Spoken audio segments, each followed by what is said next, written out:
오늘도 와주셔서 감사드리고요. 바로 사연 읽어보겠습니다.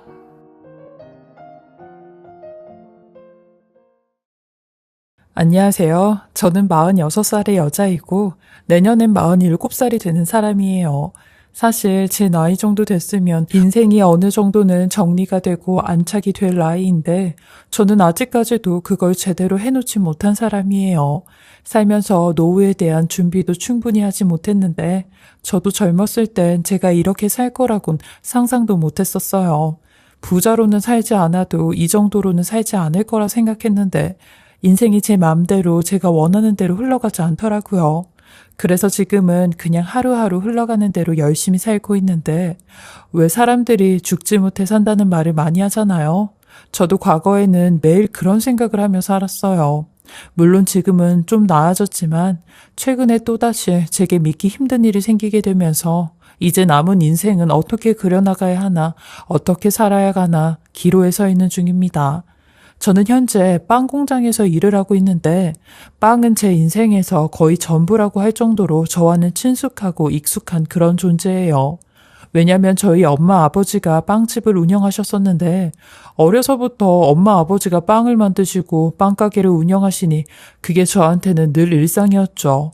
옛날에는 동네마다 빵집이 하나씩 있었는데 프랜차이즈 빵집이 많이 없던 시절에 저희 부모님이 하는 빵집은 장사가 꽤나 잘 되었어요. 워낙 저희 빵이 맛도 있었지만 저희 엄마가 유난히 장사 솜씨가 좋아 사람들이 저희 가게를 많이 찾곤 했죠. 원래 엄마 성격이 인심이 많기도 했지만 장사 초반에는 사람들에게 거의 퍼주다시피 장사를 하셨는데 빵을 2개만 사도 1개는 서비스로 매번 줄 정도로 후하게 장사를 하셨어요.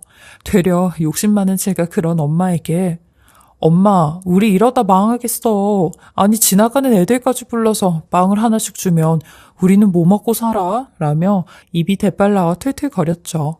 하지만 저희 엄마는 그럴 때마다 씩 미소를 보이며 사람이 착하게 살면 다 복받고 더 좋게 되돌아오게 돼 있어. 라곤 하셨어요. 그럴 때마다 저는 속으로 답답한 소리를 하신다고 생각을 하였는데 결국 엄마의 말대로 그런 선함이 몇 배로 돌아와 장사가 잘 되었고 그 돈으로 저희 3남매 대학까지 다 갔고 저도 요식업 쪽으로 대학을 갈 수 있었어요. 아마 보고 자란 게 부모님께서 빵을 만드시는 일이니 저희 3남매 모두가 요식업 쪽으로 대학을 전공하였어요. 그렇게 저희 가족은 풍족하진 않아도 배 굽는 일 없이 궁핍하게 살진 않았죠. 그리고 저 또한 이런 부모님 덕분에 결혼까지 하게 되었는데 제가 결혼한 사람이 저희 아버지 밑에서 빵을 배우던 사람이었어요. 이 사람은 저보다 2살이 어린 연하였는데 정말 열심히 살았던 사람이었어요. 평생을 할머니 밑에서 자랐고 커서는 연로하신 할머니와 본인 여동생을 책임지며 돈을 벌었는데 가난하지만 그 가난으로부터 항상 벗어나려고 발버둥친 사람이었죠. 어린 나이에 정말 생활력 하나는 인정할 만큼 열심히 살았는데 과연 나는 저 사람 나이 때 저 사람만큼 간절하게 산 적이 있나 싶을 정도로 그 사람이 높게 보였어요. 게다가 나이도 20살밖에 안 돼 고등학교를 갓 졸업한 사람이었는데 20살이 되자마자 저희 아버지의 가게로 취직을 해 말단 설거지부터 나중에는 제과제빵 자격증까지 취득을 했는데 조그마한 빵집을 차리는 게 본인의 소망이라고 했어요. 저는 이 사람에게 상당한 호감을 느끼게 되었고 나중에는 이 호감이 사랑으로까지 발전이 되었는데 이 사람이 저보다 나이가 어림에도 불구하고 너무 듬직했고 기댈 수 있어 사귀게 되었습니다. 물론 저희 부모님에게는 비밀이었지만 몇 개월을 못 가 바로 들키게 되었고 저희 아버지는 이 사람에게 내 딸하고 사귄다고 해서 내가 달라지는 건 없다 라고 말씀을 하셨어요. 하지만 저희 엄마는 아까도 말했듯이 워낙 인정이 많아 이 사람을 아버지 모르게 많이 챙겨주시곤 했죠. 그렇게 저희는 꽤나 오랫동안 연애를 했는데 제가 이 사람 군대도 기다려주고 용돈도 주고 가끔 할머니와 여동생도 대신 챙겨주곤 했어요. 이 사람도 저의 이런 노고를 알았는지 제대를 하자마자 제게 결혼을 하자며 청혼을 하더라고요. 결혼하기엔 저나 이 사람이나 너무 이른 나이였지만 이렇게 빨리 결혼을 하자고 했던 이유 중 하나가 저희 아버지 때문이었어요. 저희 아버지께서 이 사람 군에 있었을 때 가난 판정을 받으셨거든요. 한 가정의 가장이 무너진다는 게 얼마나 무서운 일인지 저는 그때 뼈저리게 느끼게 되었어요. 아버지께서 암 치료를 받으셔야 하니 엄마는 아버지를 간호하셔야 했고 그 때문에 가게 운영이 안 되면서 집이 완전히 무너지게 됐었거든요. 물론 제빵사와 알바생을 고용해 가게 운영은 계속하고 있었는데 벌써 주인이 운영하는 가게와 직원들이 운영하는 가게는 마인드 차이가 났어요. 본인 가게가 아니니 당연히 일도 대충 했고 애착도 없이 일을 하다 보니 단골 손님들마저 다 떨어지게 되었어요. 이런 상황에 남편이 제대를 하며 저희 가게를 살렸고 아버지가 돌아가시기 전에 결혼을 하자고 한 겁니다. 남편은 제게 내가 너 하나는 먹여 살릴 수 있다며 나만 믿고 결혼하자 라고 하는데 그 말에 힘들었던 감정들이 북받쳐 올라와 펑펑 울었던 기억이 나네요. 하지만 아버진 제가 결혼하는 것까지 보지 못하신 채 눈을 감으시고 말았어요. 그리고 제 남편은 아버지께서 하셨던 빵집을 그대로 물려받아 운영을 하게 되었어요. 처음엔 혼자서 빵집 운영을 해야 된다는 부담감과 의무감으로 굉장히 힘들어 했었어요. 그때는 저도 일하던 곳이 있었기에 남편을 도와 가게를 같이 할 수 없었거든요. 왜냐면 누구 하나라도 안정적인 수입원이 있어야 하니 둘 다 한 곳에 올인할 수가 없었어요. 걱정 반, 기대 반이었는데 이내 남편은 본인의 날개를 활짝 펼쳤고 저희 아버지 엄마가 있던 빵집을 그 이상으로 성장시켜 놓았어요. 그리고 하나 건너 하나씩 생긴 프랜차이즈 빵집으로부터 저희 빵집은 살아남을 수 있었죠. 그러니 남편은 돈 버는데 재미가 들렸는지 분점을 내고 싶다고 했어요. 남편에게 이런 사업적인 면모가 있을 거라고는 생각도 못했는데 의외로 욕심이 많더라고요. 옛날엔 제빵사가 되면 작은 빵집을 하나 오픈하고 싶다던 소박한 남편이 사업에 눈을 뜨게 되며 점점 빵집을 확장해 나가는데 3호점 분점을 낼 땐 저희 엄마한테 돈까지 빌려 분점을 냈어요. 엄마가 아버지한테 받은 소정의 재산이 있었으니 남편이 그걸 투자 목적으로 빌려달라고 했죠. 근데 솔직히 말이 빌려달라는 거지 엄마한테 보태달라는 소리였어요. 저희 엄마 또한 남편을 믿었기에 발전 가능성을 봤다며 선뜻 돈을 내주었어요. 남한테도 빌려주는 돈인데 자식이 필요하다면 당장 줘야 된다고 간이고 쓸개고 다 내어줄 심상으로 저희를 도와주셨어요. 남편의 성장은 무서울 정도로 빨랐는데 그만큼 성장이 빠르다 보니 저희 부부에게도 말 못할 고민이 생겼죠. 서로 바쁘다 보니 임신이 노력하는 것만큼 잘 되지 않았고 겨우겨우 5년 만에 임신이 되었지만 금방 유산이 되면서 아이 갖는 건 점점 더 힘들어졌어요. 하지만 문제는 제가 이렇게 힘들어하고 임신이 잘 안 되는 걸 남편은 별로 심각하게 생각을 안 했어요. 오로지 그 사람에겐 돈 버는 게 중요한 문제였고 가정을 꾸리는 일은 완전히 뒷전이었어요. 그러다 보니 저희도 서로에게 불만이 쌓였고 결혼 7년 만에 남편 입에서 먼저 이혼 얘기가 나왔습니다. 근데 너무 생각지도 못한 타이밍에 이혼 얘기를 꺼내는데 말문이 턱 막혔어요. 남편은 이혼 사유를 저의 불임으로 걸고 넘어지는데 저는 어이가 없어 원래 불임 사실 자체로는 이혼 사유가 되지 않는다고 했어요.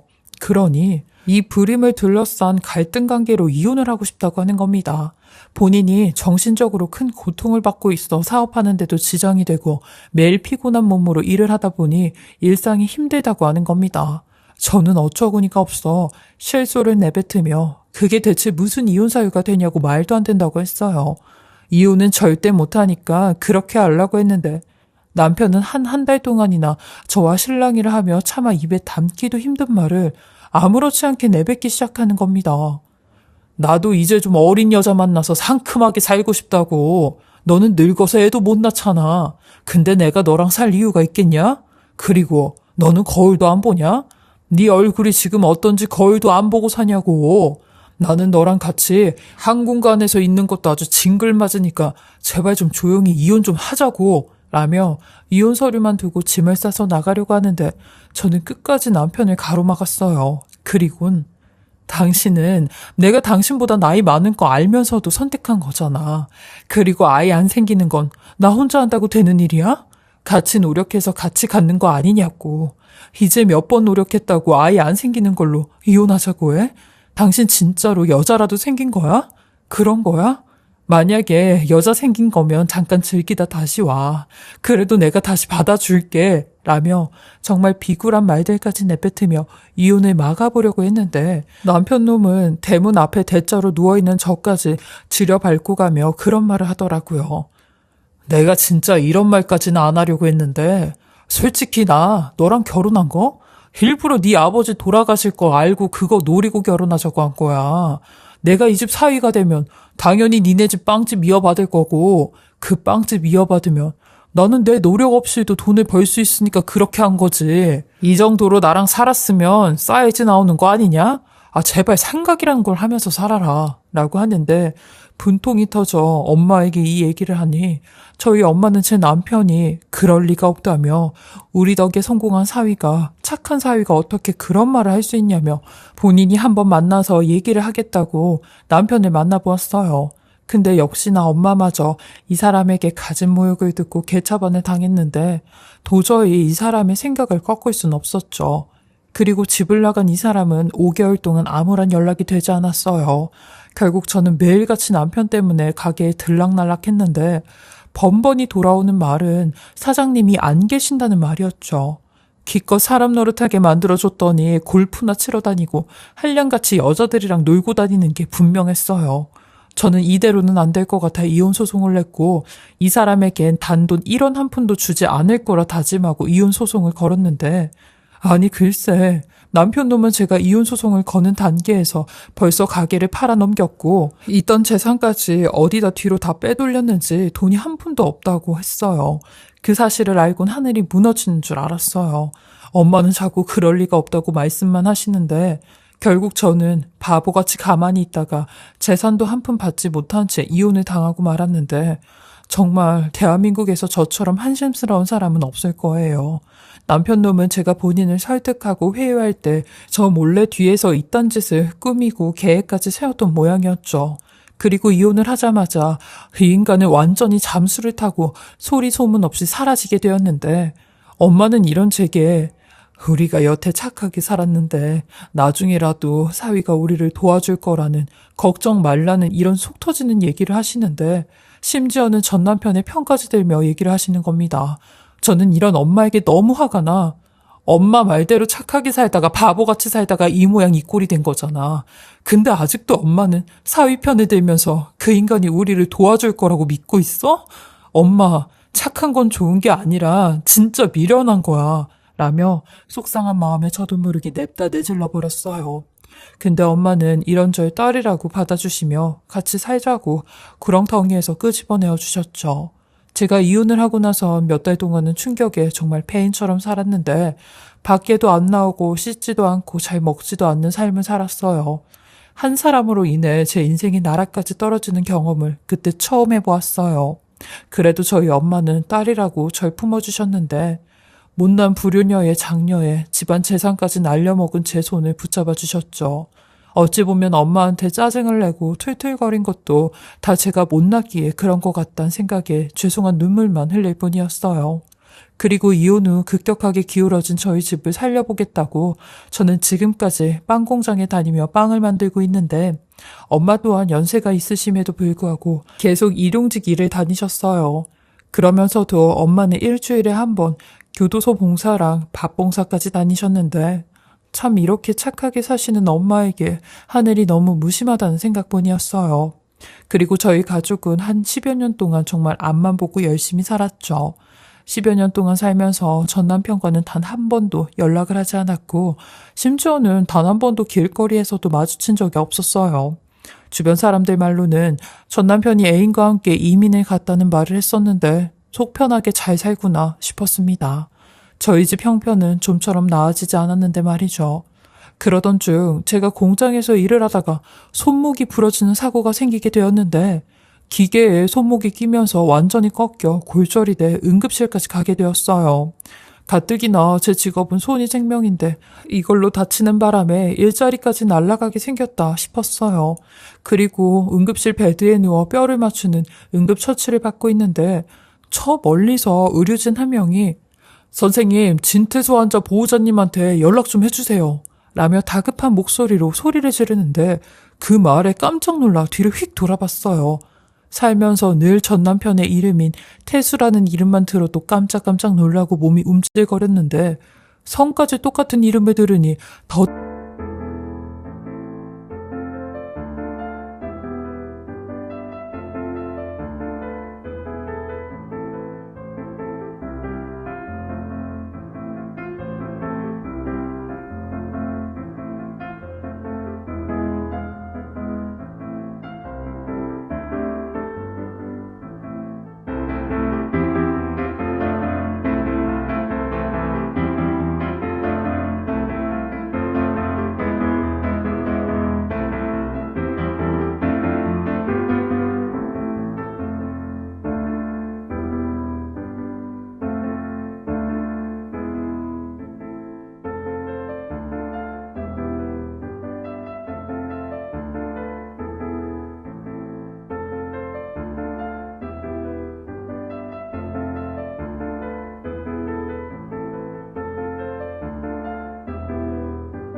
더욱 신경이 갔죠.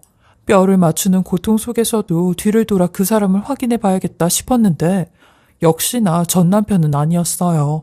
거름뱅이 같은 차림에 삐쩍 말라 노숙자같이 보였는데 눈까지 뒤덮인 머리를 보니 더욱이 전 남편은 아니라고 생각이 들었죠. 그렇게 저는 한참 동안 검사를 받고 뼈를 맞추고 깁스까지 하게 되어 병원을 나서렸는데 왠지 모르게 저쪽 침대에 누워있는 전 남편과 이름이 같은 사람에게 신경이 갔고 저도 모르게 발길이 향하는 대로 그 사람 쪽으로 가게 되었는데 아무리 봐도 전 남편은 아니었습니다. 그리고 뒤를 돌아 그 침대에서 빠져나오는 순간 저는 믿을 수 없는 여자를 한 명 보게 되었는데 그 여자를 보곤 침대에 누워있는 사람이 전 남편이 맞다는 걸 알게 되었죠. 왜냐면 그 여자는 바로 저희 엄마였거든요. 엄마는 응급실에 들어오면서부터 진태소 환자 보호자인데 진태소 환자 어딨냐고 하였고 저 또한 그런 엄마를 보고 말이 안 나와 말까지 더듬으며 아니 엄마 대체 여기에 어떻게 온 거야? 엄마가 왜 이 인간 보호자야? 라고 물었어요. 이게 무슨 말이고 무슨 상황이냐며 막 엄마를 다그쳤죠. 그러니 엄마는 아무런 말도 못하고 고개만 숙이고 있는데 제가 13년 동안 단 한 번을 보지 못했던 전 남편을 엄마는 저 몰래 이 인간과 계속 연락을 하고 있었다는 겁니다. 거기에 너무나 큰 배신감을 느꼈어요. 그래서 대체 어떻게 된 일이냐고 미친 사람처럼 소리를 질렀죠. 그러니 엄마는 흥분해 있는 저를 붙잡고 응급실 밖으로 나와 제게 눈물까지 보이며 지난 13년 전의 이야기를 꺼내기 시작하는데 저는 그 얘기에 머리가 핑 돌아 쓰러지는 줄 알았어요. 엄마는 한참 동안이나 입을 뗐다 붙였다를 반복했고 어렵사리 말을 했어요. 은정아, 사실은 13년 전에 니들 이혼한 거 그건 네 남편 때문이 아니라 나 때문이었어. 내가 네 남편 믿고 같이 사고를 하나 쳤거든. 이라는 말에 무슨 사고를 친 거냐고 했어요. 그러니 엄마가 저희 몰래 사업을 확장하려고 했다가 아는 사람에게 된통 사기를 당했다는 겁니다. 그래서 엄마가 갖고 있던 전 재산을 다 날리게 되었다는데 이걸 누구한테도 말을 못하고 있다가 저희 전 남편에게만 이야기를 하게 되었대요. 그래서 그 사기꾼 아줌마에게 돈을 돌려받으려고 전 남편과 함께 찾아가기로 약속을 했는데 하필이면 그날 전 남편이 갑자기 일이 생겼고 후발대로 간다고 하여 엄마가 먼저 그 아줌마네 집을 찾아갔대요. 그리고 그 아줌마와 말로 싸우다가 결국엔 몸싸움까지 번지게 되었다는데 엄마가 내 돈 내놓으라며 그 아줌마를 유리 거울 쪽으로 밀치면서 그 거울이 산산조각이 났다는 겁니다. 근데 문제는 그 위로 아줌마가 쓰러지게 되었고 피까지 흘렸다는데 그때 마침 저희 전 남편이 그 집에 들어와 이 모든 상황을 보곤 저희 엄마 대신 벌을 받겠다고 했다는 겁니다. 다행인 건지 그 다친 아줌마는 며칠 동안 혼수 상태로 있다가 깨어나서 말을 하지 못하는 상태로 눈만 껌뻑거리게 되었다는데 법원에선 남편이 이 아줌마에게 사기를 당해 서로 몸싸움을 하다 사건이 발생했다는 점을 감안해 정상 참작이 되어 형량이 조금은 줄어들었지만 그래도 5년형이라는 형을 받게 되어 저희 엄마 대신 그 벌을 받았다고 하는데 하던 빵 사업까지 싹 다 접으면서 변호사 선임비로 돈을 엄청나게 많이 썼고 결국엔 파산 직전까지 가야 하니 저랑도 이혼을 하는 게 맞다고 생각을 했다는 겁니다. 그래서 저 몰래 이런 계획을 세웠다고 하는데 저는 그 말을 듣곤 왜 이걸 이제서야 얘기를 한 거냐고 난리를 쳤어요. 그러니 엄마가 오열을 하며 진서방이 내가 자식들 앞에서 죄인처럼 살까봐 그거 하시지 말라고 비밀로 하자고 했어. 그리고 일이 커지다 보면 나 대신 진서방이 벌을 받는 게 들키게 될까봐 그거 숨기려고 감춘 거야. 은정아, 엄마도 너무 무서웠어. 라고 하시는데 저는 당장이라도 응급실에 누워있는 전 남편에게 가서 물어봐야 했어요. 왜 그런 선택을 한 거냐고. 그렇게 전 남편과 얼굴을 마주했는데 저나 전 남편은 둘 다 아무런 말도 하지 못했고 그동안 참아왔던 게 떠오르면서 서로 얼굴을 보고 한참이나 울었어요. 그리고 전 남편이 힘겹게 얘기를 하는데 본인이 20살 처음 저희 아버지 빵집으로 일을 하러 왔을 때 그때 저희 엄마가 그렇게 본인한테 잘해주었다는데 그때 엄마가 베풀어줬던 그 마음이 아직까지도 잊혀지지 않는다고 하는 겁니다. 엄마는 가난한 전 남편에게 아버지 몰래 돈도 많이 쥐어주고 일주일에 한두 번씩 전 남편 집에 찾아가 할머니 대소변도 받아주고 집 청소랑 음식도 해주곤 했다는데 그걸 몇 년 동안 아무런 말도 없이 묵묵히 해주었대요. 그래서 언젠가는 이 은혜를 갚을 거라 생각하여 저랑 결혼하고 사업도 무리하게 확장해 돈을 많이 벌고 싶었다는데 결국에 돈이 아닌 엄마의 인생을 구해줄 수 있어서 본인은 조금이나마 은혜를 갚았다 생각을 한다는데 그래서 엄마가 일주일에 한 번씩 교도소 봉사를 다닌 것도 사실은 봉사를 간 게 아니라 전 남편 면회를 하러 간 거였고 밥 봉사를 했던 것도 출소를 해서 노숙자가 된 전 남편의 밥을 챙겨주러 다닌 거였더라고요. 전 남편은 출소를 하자마자 일용직 일도 하고 배 타는 일도 했다는데 일을 하다가 허리를 다치게 되면서 더 이상 몸쓰는 일을 할 수가 없었고 범죄 경력이 있으니 어디 취직도 안 돼 노숙자가 되었다고 하더라고요. 이제서야 13년 동안의 그 모든 비밀이 풀리게 되었어요. 이런 말 못할 힘든 사연이 있었다는 걸 몰랐던 저도 이 두 사람에게 너무 면목이 없었고 너무 미안해 눈물만 흘렀어요. 그리곤 영양실조로 병원에 입원한 남편의 손을 꾹 붙잡으며 다시 우리 집으로 가자고 했죠. 죽을 때까지 평생 같이 살자고 했고 이제는 이런 아픔을 같이 나누자고 다짐을 하였어요. 그리고 내가 열심히 돈 벌 테니 그 돈으로 당신이 진짜 하고 싶었던 조그마한 빵집을 차려 오순도순 장사하며 죽을 때까지 행복하게 살자고 약속을 하였습니다. 지금 생각해보면 저희 엄마의 말대로 착하게 살면 복을 받는다는 게 어느 정도는 맞는 말이구나 싶었어요. 엄마가 베푼 일이 배가 되어 돌아왔다는 걸 알게 되었죠. 저 또한 남은 인생은 착하게 살며 남편에게 평생 사죄하고 평생 갚는 마음으로 살려고 결심을 했습니다. 제 기구하고 험했던 인생 이야기 들어주시고 읽어주셔서 감사하고요. 저와 같은 사람도 이 세상에서 굳건히 버티고 이겨내고 있으니 제 이야기를 들어주시는 분들